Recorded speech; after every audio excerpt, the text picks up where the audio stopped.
कुरान की हैरान कर देने वाली 9 बातें।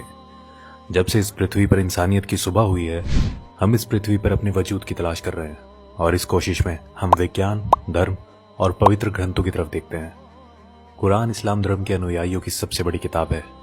आज की इस वीडियो में हम आपको कुरान के कुछ ऐसे ही रहस्य बताने जा रहे हैं जो आपको हिला के रख देंगे। स्वागत है आप सभी का the mystical and YouTube channel पर एक बार फिर से।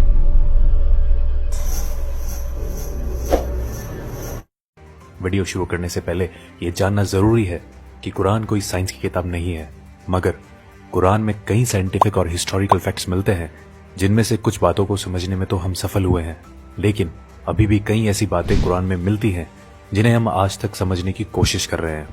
कुरान में कुछ ऐसी भविष्यवाणी भी की गई हैं जो अब तक सच हो चुकी हैं। आइए मिलकर जानते हैं कुरान के सबसे चौंकाने वाले तथ्य। नंबर 1, ऑरिजिन ऑफ लाइफ, जीवन की उत्पत्ति।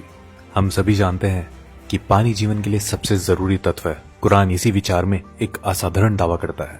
कुरान कहती है कि जिंदगी पानी में पैदा हुई है। पानी को ही पृथ्वी पर जीवन की उत्पत्ति के लिए मूल तत्व माना गया है। इसकी पुष्टि इस बात से होती है कि पृथ्वी पर रहने वाले समस्त प्राणियों के सेल्स या कोशिकाएं पानी से बनी हुई है। मिसाल के लिए किसी भी जंतु की कोशिकाएं या साइटोप्लाज्म 80% पानी होता है। फैक्ट यह है कि जीवित प्राणी ज्यादातर पानी से ही बने होते हैं और इसकी पुष्टि माइक्रोस्कोप के आविष्कार के बाद ही हो पाई है। अरब के रेगिस्तान में रहने वालों की ये सोच अपने आप में हैरान कर देने वाली है कि पृथ्वी पर जीवन पानी के कारण ही संभव है। नंबर 2, आयरन, लोहा। लोहा प्राकृतिक रूप से धरती पर पाई जाने वाली धातु नहीं है। ये धरती पर अंतरिक्ष से आया है। ये अपने आप में चौंकाने वाली बात है, मगर ये सच है। वैज्ञानिकों ने ये खोज लिया है कि अरबों साल पहले पृथ्वी की टक्कर उल्कापिंड से हुई थी। अद्भुत बात यह है कि ये उल्कापिंड लोहे से भरे हुए थे और पृथ्वी से टकराने के कारण जबरदस्त विस्फोट हुआ जिसमें ये फैल गए। कुरान का लोहे की उत्पत्ति पर 57-25 आयत में कहना है, हमने लोहे को नीचे धरती पर भेजा है समस्त मानव जाति के फायदे के लिए। लोहा धरती का नहीं मगर दूसरी दुनिया से आया है। इस बात की पुष्टि 7वीं शताब्दी के वैज्ञानिकों द्वारा करना नामुमकिन सा लगता है। Number 3, sky protection. आसमान हमारी हिफाजत करता है। पृथ्वी को सूर्य की हानिकारक किरणों से बचाने में आसमान एक बहुत ही महत्वपूर्ण रोल अदा करता है।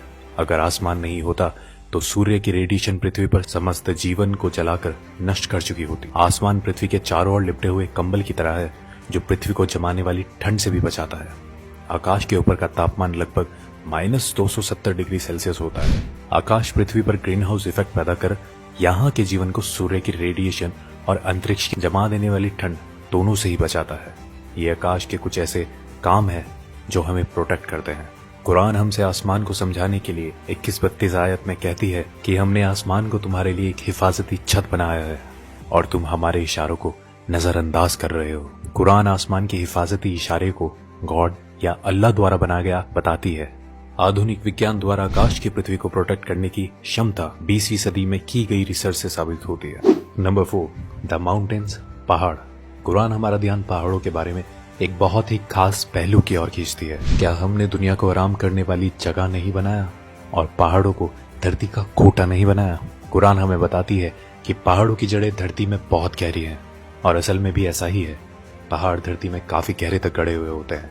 इसकी पुष्टि जियोफिजिस्ट फ्रैंक प्रेस द्वारा लिखी गई किताब अर्थ में उन्होंने लिखा है कि पहाड़ असल में कोटे की तरह होते हैं और धरती के काफी नीचे तक दबे हुए होते हैं। माउंट एवरेस्ट, जिसकी ऊंचाई धरती की सतह से लगभग 9 किलोमीटर ऊपर है, उसकी धरती के नीचे की गहराई 125 किलोमीटर के करीब है और इसका पता लगाना 20वीं सदी की शुरुआत में प्लेट टेक्टोनिक्स टेक्निक के आविष्कार के बाद ही संभव हो पाया है। नंबर 5, एक्सपेंडिंग द यूनिवर्स, ब्रह्मांड का विस्तार।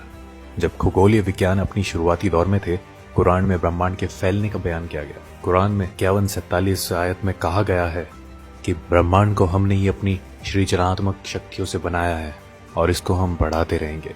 ये तथ्य कि ब्रह्मांड निरंतर बढ़ रहा है, ये रहस्य हम पिछली सदी में ही जान पाए हैं। जाने माने फिजिस्ट स्टीफन हॉकिंस अपनी किताब a brief history of time में लिख गए हैं कि ब्रह्मांड को बढ़ाने की खोज 20वीं सदी की सबसे बड़ी भौतिक क्रांतियों में से एक है। चौंकाने वाली बात यह है कि कुरान में इस बात का जिक्र टेलीस्कोप की खोज से पहले ही हो चुका था। नंबर 6, सन्स ऑर्बिट, सूरज की कक्षा। 1512 में खगोलीय विज्ञानी निकोलस कॉपरनिकस ने सूर्य के बारे में अपनी राय पेश की। उनके मुताबिक सूर्यमंडल में सूर्य अपने कक्ष में स्थिर रहता है और बाकी के ग्रह उसके इर्द गिर्द चक्कर लगाते हैं। ये नजरिया कि सूर्य स्थिर है 20वीं सदी तक तमाम खगोल वैज्ञानिकों में कायम था, लेकिन अब ये स्पष्ट रूप से एक वैज्ञानिक तथ्य है कि सूर्य स्थिर नहीं है, बल्कि वो हमारे मिल्की वे गैलेक्सी में मध्य में घूमता रहता है। कुरान में इस बात का जिक्र 21-33 आयत में आता है। वो जिसने रात दिन चांद सूरज बनाए वो अल्लाह ही है, और ये चांद सितारे सब अपने ही कक्ष में तैरते रहते हैं। 2 दशकों पहले तक कुरान को खगोल वैज्ञानिकों द्वारा गलत समझा जा रहा होता, लेकिन अब हम जानते हैं सूर्य से संबंधित कुरान का ये दावा आज का विज्ञान एकदम सच साबित करता है। नंबर 7, द ओशियन, समुद्र। कुरान 24-40 आयत में कल्पना का आधार बनाकर गहरी बातों को हम तक पहुंचाना चाहती है। इसमें लिखा है, गहरे समुद्र के अंधेरे जो लहरों से घिरे हुए हैं, लहरों के नीचे हैं, उसके ऊपर बादल हो और उसके ऊपर फिर अंधेरा हो, एक के ऊपर एक छाए हुए हो, इतने अंधेरे कि अपने हाथ भी आपको दिखाई ना दे, और जिसको अल्लाह रोशनी ना दे उसको कहीं भी रोशनी नहीं मिल सकती। आमतौर पर यह समझा जाता है कि लहरें समुद्र के ऊपरी सतह पर चलती है।